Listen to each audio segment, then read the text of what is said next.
世间所有的不幸，都来自于彼此的在意，无论是善意还是恶意。其实我们都一样，只是一个提线木偶。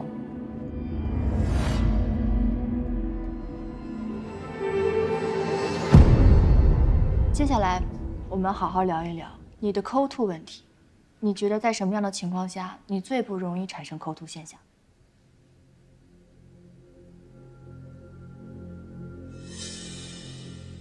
那个桃子。可是你那天走的时候情绪非常不稳定。我不想聊了，先到这儿吧。也就是说，在你情绪不稳定的时候，你不容易出现抠吐现象。不对，你错了。那天我走了以后，情绪非常好。很好。当你情绪好的时候，不容易出现抠吐现象。那我们来聊一聊，你最近一次抠吐，当时是为什么？有什么样的想法？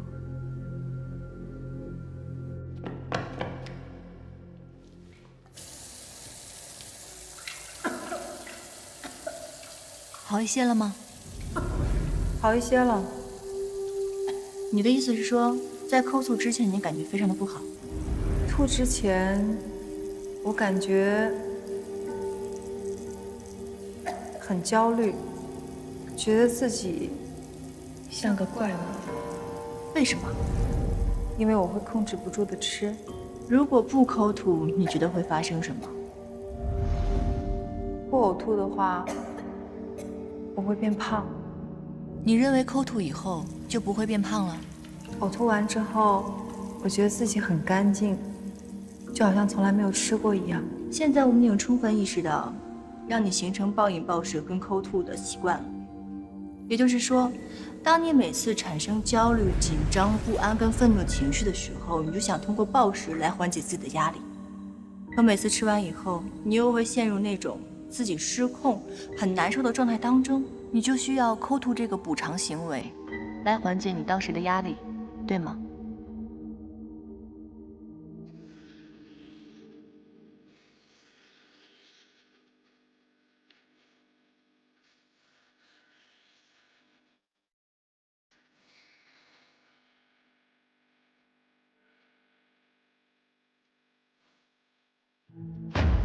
你看到了什么？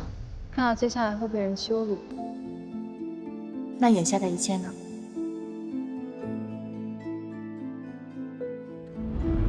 你可以收藏着所有的美好。有阳光的存在，就会有阴影，有粗鄙。因为别人的评价，而去引发自己不好的情绪，引发自己的暴食，还有抠吐。你觉得这样值得吗？别人怎么说我不在乎，他为什么要这样对我？放开！妈妈不都是会保护自己的女儿吗？她每天这样贬低我，把我贬低得一无是处。我现在觉得自己都快没有自尊心了，我觉得自己都不配做一个人了。我觉得我自己的生活已经烂透了，都怪她。天底下还有哪个母亲会这样，每天轮番地换着刻薄的话来这样羞辱自己的女儿吗？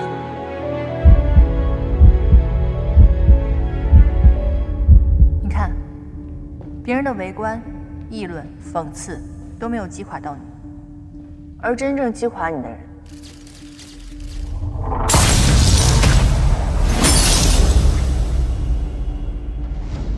是你自己。他被展在这儿，被人掀起来看，但不代表他是不好的。你生发的毁灭意识也是为了在保护他，这不是从另外一个角度来说，他是被值得保护的。蒋晶，在这个世界上，每个人都是独立的个体，你跟你的母亲也是，你们不属于彼此。如果你的母亲为了羞辱你，为什么不直接跟你交流，而是要当着这么多人的面说？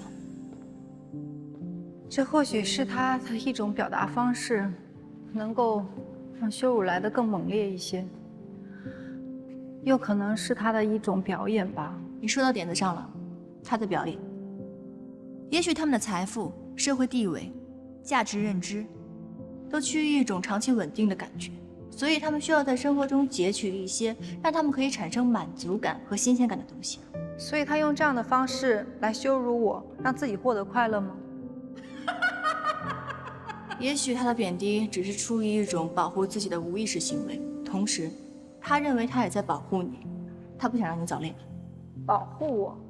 没错，在他的世界里是这样的，他的教育观念是有很大的偏差。我可以理解，但是我不能接受。那我们现在换一个方式，我们现在看一看，我们旁观过去的你，你看到他会想到什么？我觉得他很可怜。那个呢？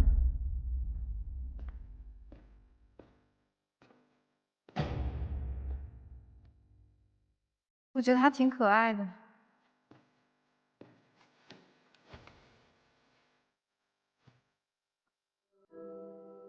成绩也好，数学也还不错。喜欢你的不仅只有这一个小男孩吧？但是妈妈很讨厌我。关于他，我觉得以后我们可以慢慢再谈。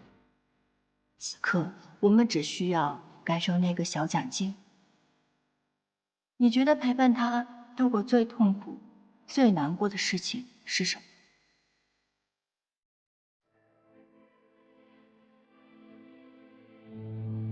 是未来。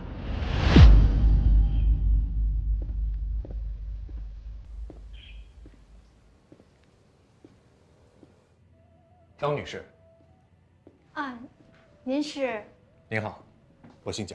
哎呦，贾总您好，您好，哎，请坐，快请坐。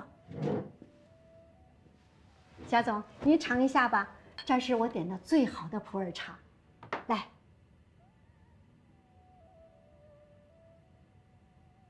实在是感谢您啊，百忙之中来见我，没想到贾总这么帅气，真是年轻有为呀。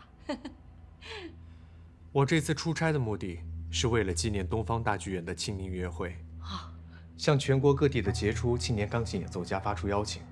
这是一个契机，一个朋友把奖金推荐给了我，我看了他的演奏视频，十分出色。贾总，您真是慧眼识才呀！我们家静静参加比赛的时候，按照评委老师钢琴大师吴牧野的话说，触键音色非常丰富，高速度下的完成度也很强，演奏情感细腻，自然流畅。他从小到大获了多少奖，我也不一一数了，相信贾总你也是知道的。能取得这样的成绩，一定离不开您的辛勤付出。我这个孩子还真得感谢他妈。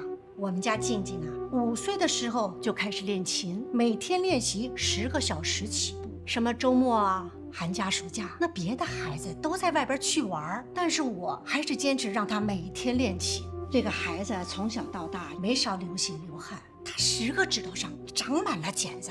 他10岁那年弹那个德彪西的前奏曲的时候，弹着弹着，那个琴键上都是血。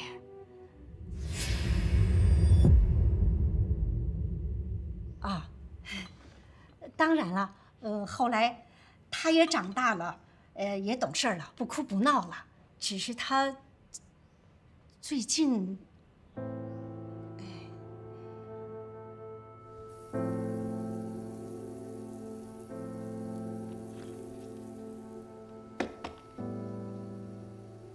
是你自己。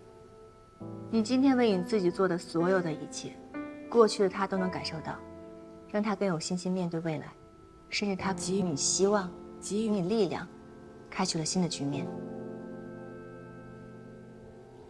我们刚刚探究了这么多高危情境，我们可以知道这些情境都是导致于你暴饮暴食，还有抠吐。那接下来，我们来聊一聊解决方案，好吗？这个结果分析表格你回去填一下，有助于我们了解你为什么要改变。暴食的直接结果、延迟结果、正性的、负性的，什么意思啊？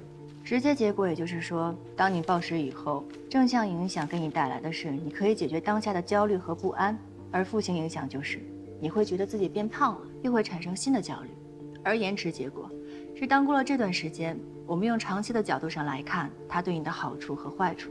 所以这个表格需要你自己填写，自己分析。你们做心理咨询的还挺神奇的，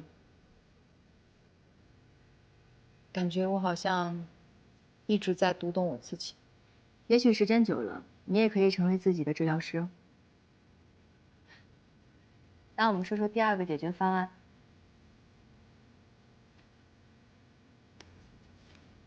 这是你自己选择的，做不到。可以的潜意识选择了它。你渴望有一段温暖和舒适的关系。我小的时候很需要，现在我不需要了。你不敢期待，是因为你怕受到更大的伤害，会让自己更加的难过。我恨你，我恨你。其实我可以看出来，你非常在意你的母亲，你希望她过得好。静静，吃饭了。只是你希望她用正确的态度来对待你。从小到大，你每当身体或者心里有不适的时候，都不会告诉她，会选择自己消化掉，对吗？其实，在情绪上，你更像是你母亲的照料者和养育者。哎，这件衣服是我给你买的吧？挺漂亮的。没关系，任何人都需要发泄出口的。你现在有任何情绪都可以表达出来。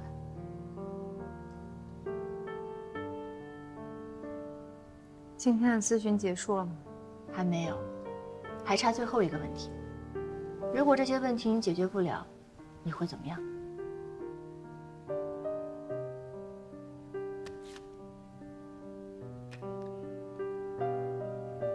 这张图片让你想到了什么？我很害怕过度依赖一个人。你害怕依赖过度保护。我可以问一问你对你父亲的态度吗？我不记得他了。我妈说，他是一个没有担当的男人。那你感觉呢？他离开很多年了，我有时候印象很模糊。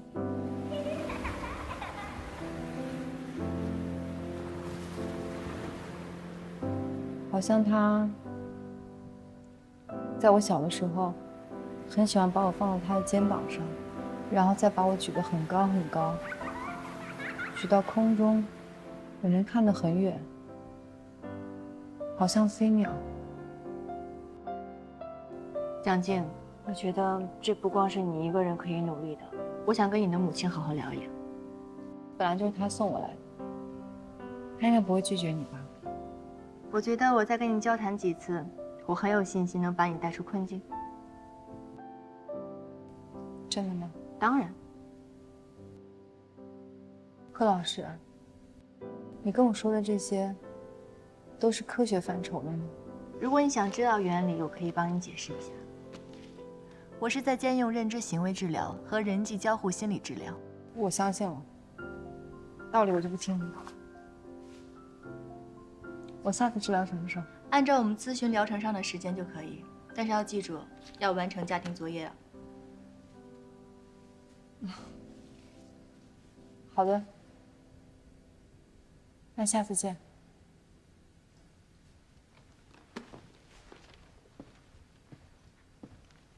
蒋静，记住，要坚持住你自己喜欢的东西。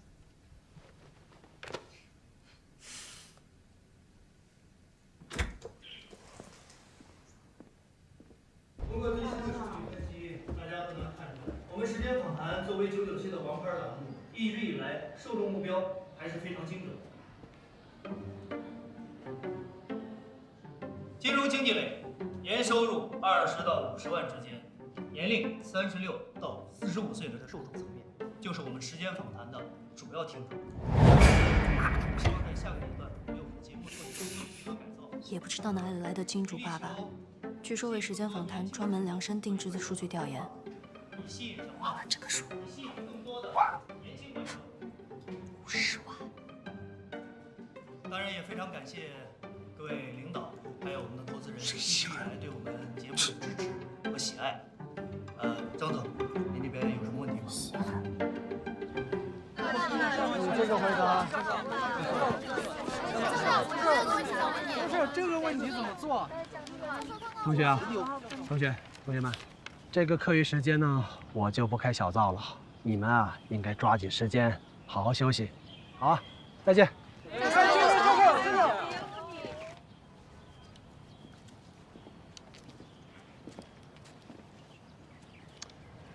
同学啊，你就不能让我清静一下吗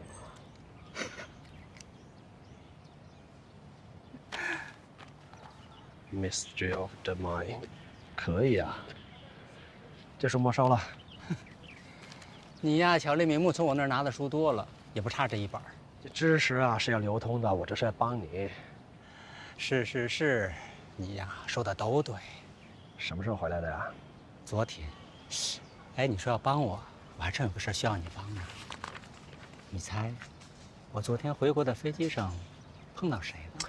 哎呀，我又不是小年轻，你给我卖什么关子呀？就那谁，这老先生不是叶念堂。叶博士，您这机器一研发出来，市场上您不用操心。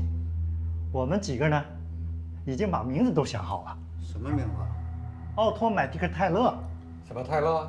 奥托买迪克泰勒，简称 ITMG。对。实验室里的那些复杂的流程，我还是知道的，但是生意场上的事情，我就是一窍不通。在座的有老朋友，也有新朋友，有些话我得说在前面。为了保护大多数人的利益，那么就意味着在座的有的人可能最后就拿不到这个产品的授权。我给大家赔个罪。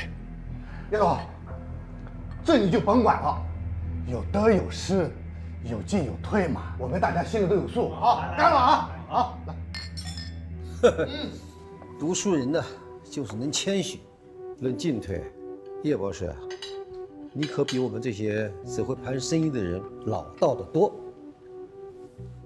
以往啊，你都是做上位，今儿以退为进，所以呢，您说什么都是对的。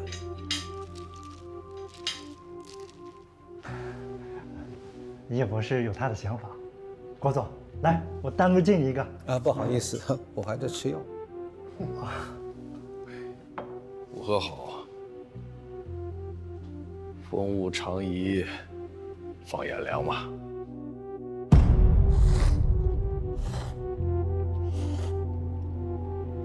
小丽，你有分析过咱们节目的受众吗？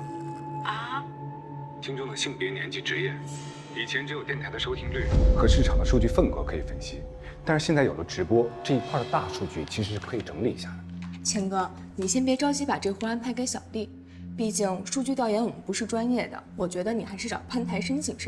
专业的数据调研可是非常少钱的，而且我们跟时间访谈也不一样。怎么了？没事。东子啊，那这事就交给你了。啊，老钱啊，我觉得我们现在最大的突破点呢，还不在数据调研这一块。虽然咱们前几期节目做的都还不错，但是最近几期的收听率明显没有首播的时候高。这个就是做数据调研的意义，不是钱不钱的问题。我打一个比方啊，我们完全可以根据直播的不同时段来看观众的数量增多和减少，分析我们当时做的内容，我们就可以更清楚的知道观众对哪一块感兴趣，他不喜欢哪一块。做这种反向的分析，比我们听报告里边的播放数据会来得更准确，而且也不花钱。直播受众跟听众完全是两个群体。不，我觉得直播的群体是我们的听众。如果我们能了解自己的听众，哪怕一小部分，这对于我们之后收集反馈和长期的策划都是有意义的。那我们为什么不以首播作为参考呢？那已经是个成功模板了。既然小文那期热度那么高，我们为什么不如法炮制，多做几期这样的话题人物啊？别铺垫，你们有什么想法就说。啊，不是，钱哥是这样的，我们写的脚本呢，肯定没有真实的案例有感染力。咱们别忘了，咱们贺老师可是心理咨询师啊，他那有很多现成的案例。你们还记得上次王卓找那个心理咨询师吗？据说他主动提供了非常多的真实案例，这多有噱头啊！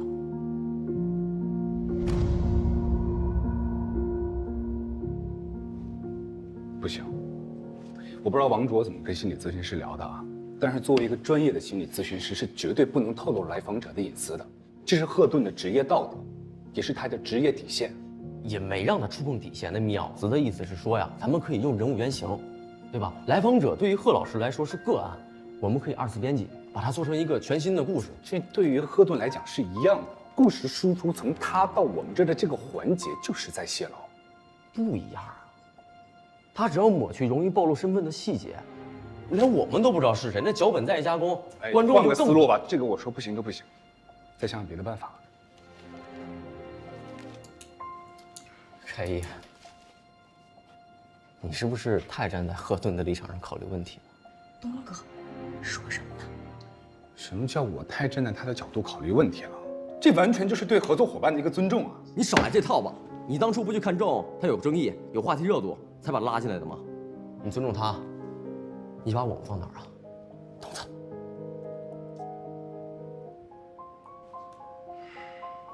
我看啊，你就是把我们几个人当成你的垫脚石来公报私仇。没错，我做新飞夜话，我找赫顿，我做的一切，我就是为了抢回时间访谈。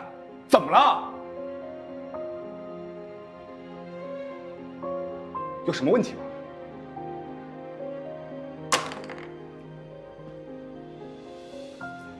散会吧。钱哥，选题还没定呢，去哪儿啊？来，你给我评评理。我只是想尊重同事，有什么做的不对的啊？你说说。啊？你也有意见啊？你是不是饿啊？我也饿。我跟你说啊，齐伯母的清蒸鱼是一绝，还有彭阿姨的土豆炖牛肉，赵叔的桂花糯面火，还有王大娘的东山羊，秦伯伯的文昌鸡。啊，好馋呐！汪汪，来吃个肉肉来。嗯，好，挑食。不想吃吗？那我吃了啊。哎，来了啊！来，吃一下来。哎呀，哎，好，还挺挑的呢。来了，哇，这么多！跟你一块做节目的那个姑娘啊，说话特别的温柔，人又体贴。她有对象吗？没有吧？这姑娘好，人又好，又有文化。你们两个人聊得一定挺好吧？妈妈，上次我跟您说的那个塑料管，折星星的，这市面上还有吗？你阿妈开了10几年的小店了，还有什么东西找不着呀？我都给你订好了。这样。哎，不过啊，我有个要求啊，你一定要送给这个姑娘，要不然我就不给你订了啊。我是送给她的，但是是道歉用的。啊？你怎么得罪她了呀？小的时候皮，给人家东西弄坏了。啊？原来你们还是两小无猜啊！哎呀，好。伯伯，鱼做好了吗？马上啊！你呀，就别惦记了。我刚出来的时候啊，我看见他把鱼刚刚放下去，赶紧吃吧，吃完了回去上班。我翘班了。翘班了？那下一期节目大家听什么呀？妈，您说，您听节目是不是就单纯支持我？哎呀，你也太臭美了！你爹那个时候啊，风里雨里的跑，难道他只是冲着我们这几个街坊邻居来的吗？其实啊，我虽然没有读过书，但是我懂这个道理。你们这个节目啊，能帮助很多人啊。对，是想帮助别人，但是听我们电台的节目的人不是很多，我估计可能就是这条街在听吧。这有多大的碗，就吃多少饭，每个人啊都有他的分量。明白了吗？嗯。快吃。来，这尝口。哎呦！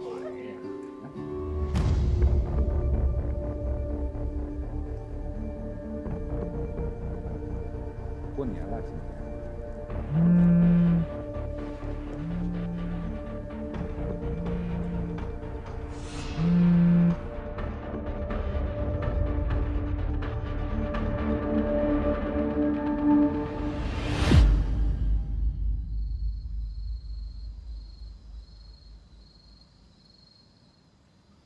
锅来啦！来，你的料调好了啊。坏了，我忘了买饮料了。丽丽，把你手机给我，点个外卖。不，买什么饮料啊？现成的人呢，他自己肯定会带。什么意思？你叫谁啦？啊，我是觉得2个人吃火锅有点无聊，多个人热闹。你不会叫钱开义了吧？对，我叫钱开义了。哎，你别叫他！你不是叫他，你别烫到，你坐下坐下，我不叫。我这不是为了你姻缘着想吗？不给人算。那你说的那个人是谁啊？小叶师傅。不过没关系，我跟他说了，你亲自下厨，也许人家惜命不来了呢。汤丽丽，你是不是想死啊你？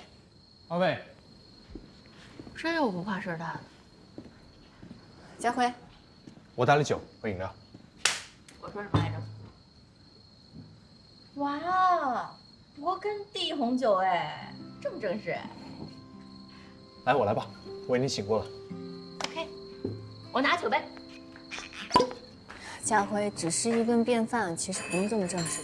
没关系的，这些酒都是朋友送给我的，我平常怎么喝，放着浪费。筷子都准备好了。谢谢。油甘柠檬茶挺好，解腻。你还喝这个？当然了，柠檬茶配火锅绝配。那下次我多给你带点。嗯。哎，佳辉，我帮你调小料吧。好啊。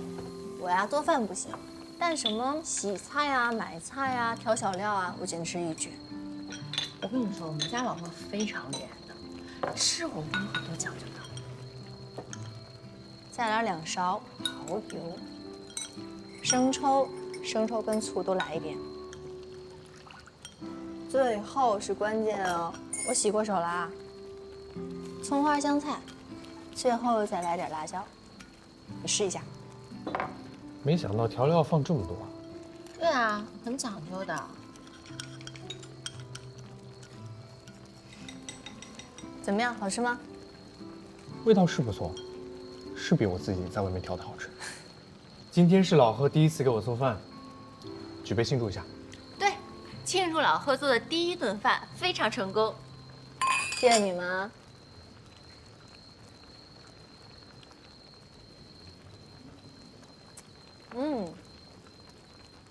这个酒有问题。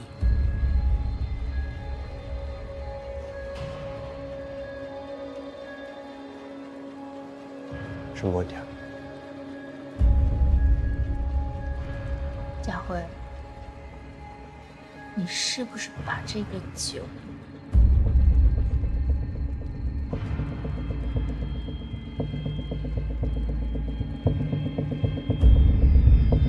写刚刚好？它有一股淡淡的果香，还有一点烟熏的味道。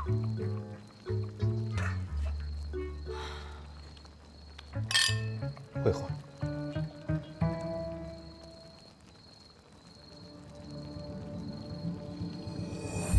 佳辉，随便吃啊，把这当成自己的家。谢谢。谢谢。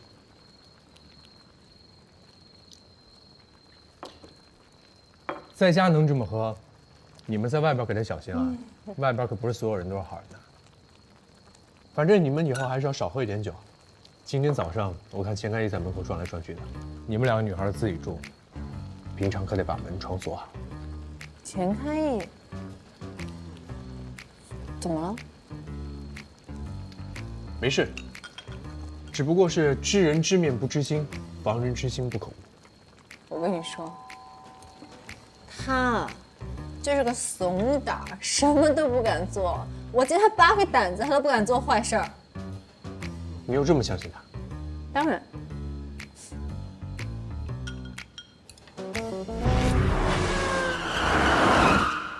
喂，起来了，到了。哎呀呀！哎，到底什么好事儿？让哥们送你一趟。顺路送哥们回家，是多么天经地义的一件事。这太……我给你找一件好东西啊，你谢我还来不及呢。这不是咱们高中毕业照吗？睁大你的老花眼，好好看看。哎，那都是谁？何顿，跟现在一样好看。你说他素颜也遮挡不了他的可爱，也遮挡不了我的帅气。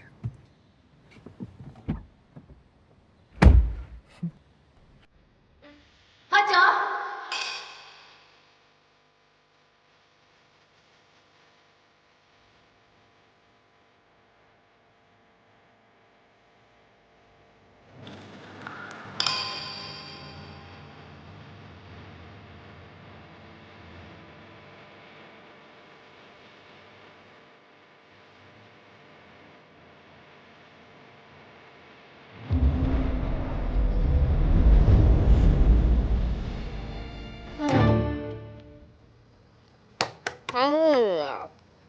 你看他，我说不行，他在那吹牛，我不喝，我根本喝不动，好吗？丽丽，还说自己能喝。对了，阿端，上次我们讨论的那个双向情感障碍，有些地方我不太明白，你有没有什么案例或者是资料能够借我参考参考的？有啊，在哪儿？我可以自己拿。就在我那个自习室里面。你可能如果找不着的话，可能也搬家的时候寄回家了吧？寄回家，是寄你妈那去了吗？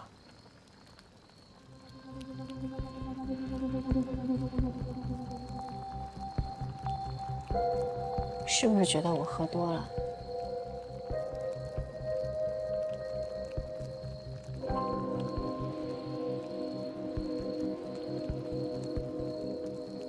你为什么今天一直在问我这个资料的事情？你今天很奇怪，你知道吗？叶佳慧，你是不是想讨酒啊你？喝！跟你说啊，不喝光不是男人，喝掉。我真的不行了，我也喝晕了。那不行，也得喝，喝了。我干不了，我不是男人。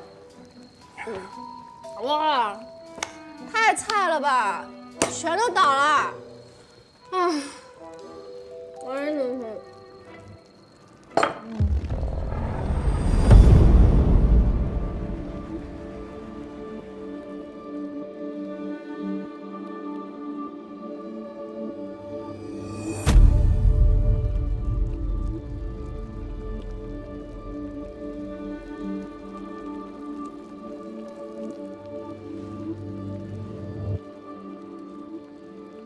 醒醒，何端。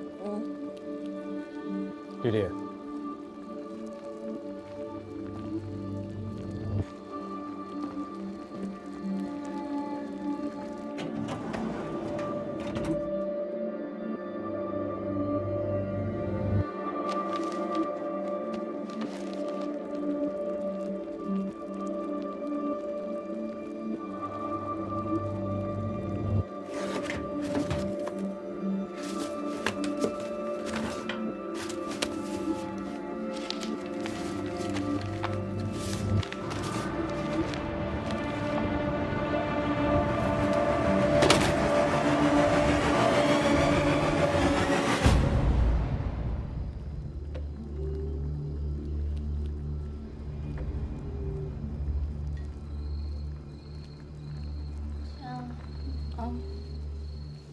哎，醒醒！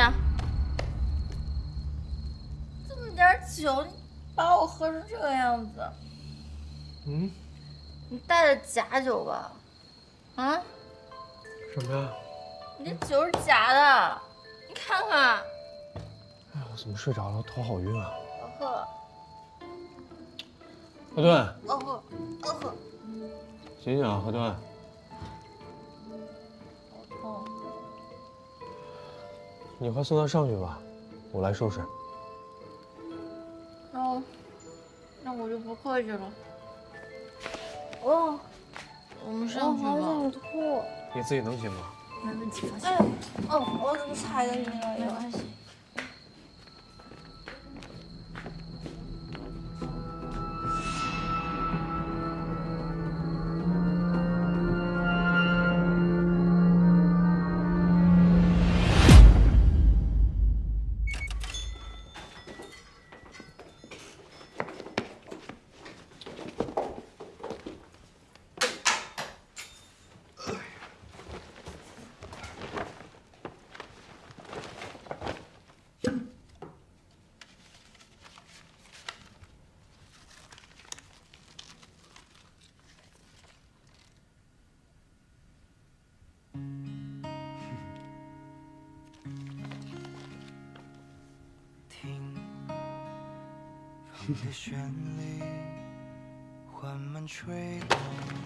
你谁啊？没人跟你说过不能乱动别人的东西吗？这本是你的？这歌词是你写的？关你什么事？哎，在帮你呢，小杨，赶紧啊！就说你藏藏掖掖的，肯定有事儿。哎，同学们，康子儿出去了，领先我们全班拿到定级信物。哎！那路上却没人遇见，那总该面对不舍的别离，那些点滴，那些回忆，那支跟你借没还的笔，那些不懂装懂的问题，那次不经意看到的谈情，那些点滴，那些回忆，听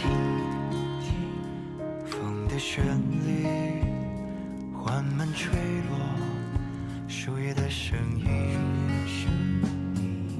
看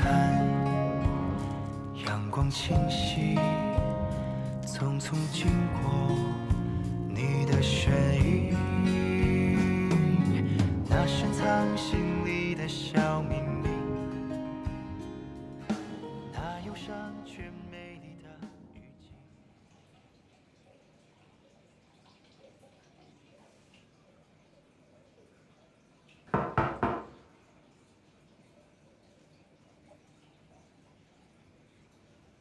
谁呀？哦，来了。来了！哦，阿姨没打扰您吧？哪里打扰啊！我是一个老太太，在家待着没有事情，你找我。这不到您的脚第2次针灸的时间了吗？没提前告诉您，怕您跟我客气。您不会怪我没提前打招呼吧？不会的。那你进来吧，进来，来。